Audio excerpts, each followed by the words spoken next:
नमस्कार, good morning दोस्तों। स्वागत है आपका आज के मुख्य समाचारों में। दोस्तों, इस वीडियो में आपको देखने को मिलेगी आज दिन भर की तमाम बड़ी खबरें, मुख्य समाचार, ब्रेकिंग न्यूज अपडेट्स के रूप में। दोस्तों, इस वीडियो के अंतर्गत आपको ओमिक्रॉन कोरोना वायरस से लेकर क्या चल रहा है यूपी पंजाब चुनाव का हाल और क्या है मौसम समाचार, सब कुछ इस छोटे से वीडियो में देखने को मिल जाएंगे। तो दोस्तों, जल्दी से देख लेते हैं आज की पहली बड़ी खबर। देश भर में कोरोना के 2.71 लाख नए संक्रमित मिले। लगातार 5वें दिन 300 से ज्यादा मरीजों की हुई मौत।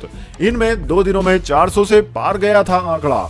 जी हाँ दोस्तों, आपने बिल्कुल सही सुना। कोरोना की तीसरी लहर अपने शुरुआती दौर में है। देश में शनिवार को 2,71,190 नए कोरोना संक्रमित मिले। 1,38,201 लोग ठीक भी हुए, जबकि 314 लोगों की मौत हो गई। दोस्तों, यह लगातार 5वां दिन रहा जब मौतों का आंकड़ा 300 से ज्यादा आया। इसमें से 2 दिन आंकड़ा 400 से भी ज्यादा था। दोस्तों, देश में अब तक कुल 3.71 करोड़ लोग संक्रमण की चपेट में आ चुके हैं, जिनमें से 3.50 करोड़ लोग रिकवर हो चुके हैं। अब तक 4,86,061 लोगों की ऑफिशियली मौत हो चुकी है। पिछले 24 घंटों में देश में एक्टिव केस यानी कि इलाज करा रहे मरीजों में 1,32,675 की बढ़ोतरी दर्ज की गई। फिलहाल देश में 15.44 लाख एक्टिव केस हैं। तीसरी लहर में एक्टिव केस पहली बार 15 लाख के पार पहुंचा है। इसके बाद दोस्तों, अगली बड़ी खबर। गणतंत्र दिवस की परेड में नहीं दिखेगी बंगाल की झांकी।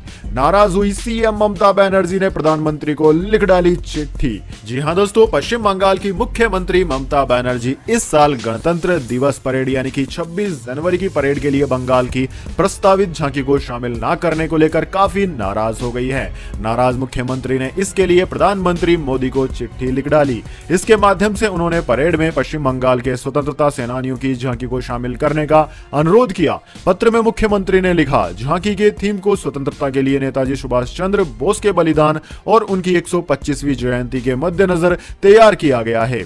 खफा पश्चिम बंगाल की मुख्यमंत्री ममता बनर्जी ने अपने खत की शुरुआत में लिखा, मैं हैरान और दुखी हूं कि भारत सरकार ने गणतंत्र दिवस यानी कि 26 जनवरी के लिए पश्चिम बंगाल की प्रस्तावित झांकी को स्वीकृति देने से इनकार कर दिया। हमारे लिए इस फैसले को स्वीकार करना इसलिए भी मुश्किल हो रहा है क्योंकि सरकार की तरफ से झांकी स्वीकार किए जाने का कोई कारण नहीं बताया गया। वैसे दोस्तों, इस बारे में आपकी क्या राय और विचार हैं, कमेंट बॉक्स में जरूर बताएं। इसके बाद दोस्तों, अगली बड़ी खबर। ओमिक्रॉन को लेकर वायरोलॉजिस्ट का बड़ा खुलासा। दुनिया में एक साथ चल रही है 2 महामारियां। जी हां दोस्तों, आपने बिल्कुल सही सुना। दुनिया भर में कोरोना के नए वेरिएंट ओमिक्रॉन के मामले लगातार बढ़ रहे हैं और अभी तक इस वायरस की प्रकृति और बदलाव को लेकर वैज्ञानिक लगातार स्टडी ही कर रहे हैं। इसी बीच प्रसिद्ध वायरोलॉजिस्ट और भारतीय चिकित्सा अनुसंधान परिसर यानी कि ICMR के पूर्व प्रमुख डॉक्टर टी जैकब जॉन ने ओमिक्रॉन को लेकर बड़ा खुलासा कर दिया है। जी हां दोस्तों, उन्होंने कहा है कि बहुत ज्यादा संभावना है कि इस समय पूरी दुनिया में 2 महामारियां एक साथ चल रही है। एक है डेल्टा द्वारा और दूसरी है ओमिक्रॉन के द्वारा। जैकब ने कहा है कि यह दोनों अलग है। ओमिक्रॉन की उत्पत्ति के बारे में वायरोलॉजिस्ट ने कहा है कि कोरोना का यह variant Wuhan D614G alpha beta gamma delta kappa या म्यू द्वारा उत्पन्न वायरस नहीं है, इतना सुनिश्चित है। उन्होंने कहा कि ओमिक्रॉन के वंश का पता नहीं है, लेकिन इसका वुहान से कुछ दूर का संबंध है जिससे यह महामारी शुरू हुई थी। यानी कि दोस्तों, कोरोना का जो पिछला वेरिएंट है जिससे दूसरी लहर आई थी और अब मौजूदा वेरिएंट जिसका नाम ओमिक्रॉन है जिससे तीसरी लहर आ रही है, दोनों अलग अलग जाति समूह के हैं। इसके बाद दोस्तों, अगली बड़ी खबर। पंजाब चुनाव 2022। पंजाब के मुख्यमंत्री चरणजीत सिंह चन्नी के भाई ने ही कर डाली बगावत। निर्दलीय चुनाव लड़ने की कर दी घोषणा। जी हां दोस्तों, पंजाब में कांग्रेस मुश्किल में घिरती नजर आ रही है। मुख्यमंत्री चरणजीत सिंह चन्नी के भाई मनोहर सिंह चन्नी ने निर्दलीय चुनाव लड़ने की घोषणा की है। कांग्रेस की ओर से घोषित उम्मीदवारों की लिस्ट में चन्नी के भाई का नाम नहीं है। इसके बाद ही उन्होंने चुनाव निर्दलीय लड़ने की घोषणा की। मनोहर सिंह चन्नी ने ABVP माझा से कहा कि वह बस्सी पठाना सीट से चुनाव लड़ेंगे। उन्होंने कहा कि पार्टी के प्रधान ने उन्हें टिकट नहीं मिलने दिया। मुख्यमंत्री के भाई ने कैबिनेट मंत्री गुरकीरत कोटली के खिलाफ भी भड़ास निकाली। चन्नी के भाई अपने इलाके में चुनाव प्रचार भी कर रहे हैं।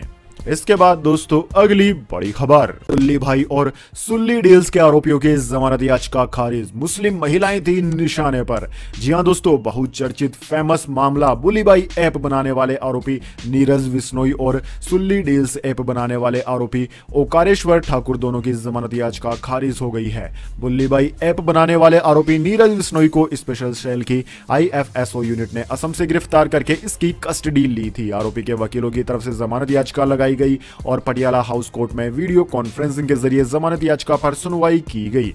दोस्तों, नीरज बिश्नोई के वकीलों की ओर से दलील दी गई कि आरोपी 20 साल का लड़का है और उस पर लगाए गए आरोप बेबुनियाद है। उसने बुल्ली भाई ऐप को किसी महिला की बदनामी के मकसद से नहीं बनाया था और उसके पास से न ही कोई रिकवरी के सबूत मिले हैं और न ही उसकी कस्टडी की आगे जरूरत है। वो काफी दिनों से न्यायिक हिरासत में है, लिहाजा उसे जमानत दे दी जाए। इस पर स्पेशल सेल की IFSO यूनिट की तरफ से दलील दी गई कि आरोपी ने बुल्ली भाई ऐप बनाई थी और उस पर मुस्लिम महिलाओं की फोटो डालकर नीलामी करने की कोशिश की थी। मुस्लिम महिला पत्रकारों और ऐसी मुस्लिम महिलाएं जो सोशल मीडिया पर सक्रिय थी उनकी फोटो डालकर जानबूझकर यह साजिश रची गई और जिस ट्विटर अकाउंट से यह फोटो शेयर की गई वो सब आरोपी का ही था। लिहाजा केस अभी शुरुआती दौर में है, ऐसे में जमानत नहीं दी जाए। इस पर कोर्ट ने दोनों आरोपियों की जमानत याचिका खारिज कर दी।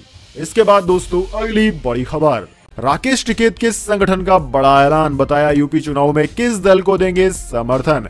जी हां दोस्तों, किसान नेता राकेश टिकैत के संगठन भारतीय किसान यूनियन BKU ने उत्तर प्रदेश में आगामी विधानसभा चुनाव में समाजवादी पार्टी राष्ट्रीय लोकदल के उम्मीदवारों को समर्थन देने की घोषणा की है।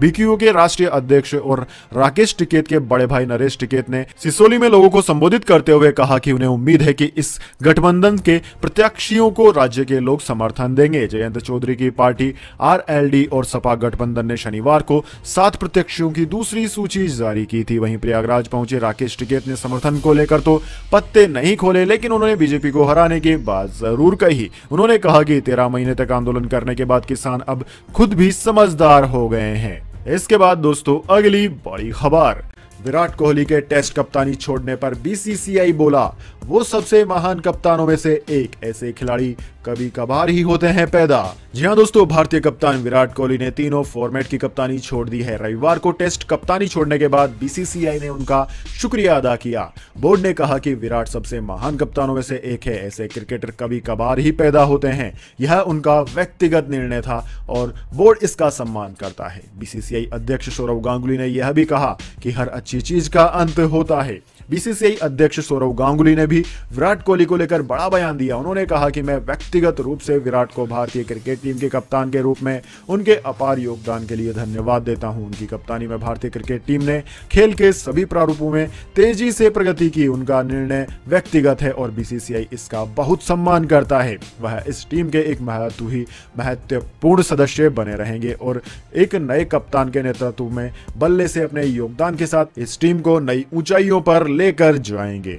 इसके बाद दोस्तों अगली बड़ी खबर, कोरोना की लहर के बाद CBSE बोर्ड परीक्षाएं कराने की तैयारी, जानिए कब हो सकते हैं एग्जाम। जी हां दोस्तों, देश में कोरोना की वजह से न सिर्फ स्कूल, कॉलेज और शिक्षण संस्थान बंद हुए हैं बल्कि इनका असर परीक्षाओं पर भी पड़ रहा है। तीसरी लहर की वजह से कई एग्जाम स्थगित और कुछ को तो कैंसिल भी करना पड़ गया। वहीं CBSE और शिक्षा मंत्रालय अब 10वीं और 12वीं बोर्ड कक्षाओं की परीक्षाएं तय समय पर कराने के पक्ष में है। यदि किसी वजह से परीक्षाएं नहीं हो पाई तो पहले फेज की परीक्षाओं के आधार पर 10वीं और 12वीं के रिजल्ट की घोषणा कर दी जाएगी। हालांकि परीक्षा कैंसिल होने की संभावना बेहद ही कम है। इसके बाद दोस्तों जान लेते हैं अगली बड़ी खबर। अगर दोस्तों आपके पास है भारत का ड्राइविंग लाइसेंस तो आप कर सकते हैं टॉप के इन 15 देशों में गाड़ियों का सफर। जी हाँ दोस्तों, खुद चला पाएंगे। बता देते हैं आपको कि कौन कौन से देश में आप चला पाएंगे। दरअसल दोस्तों America, New Zealand, Germany, Bhutan, Canada, Australia, Britain, Italy, Switzerland, दक्षिण अफ्रीका,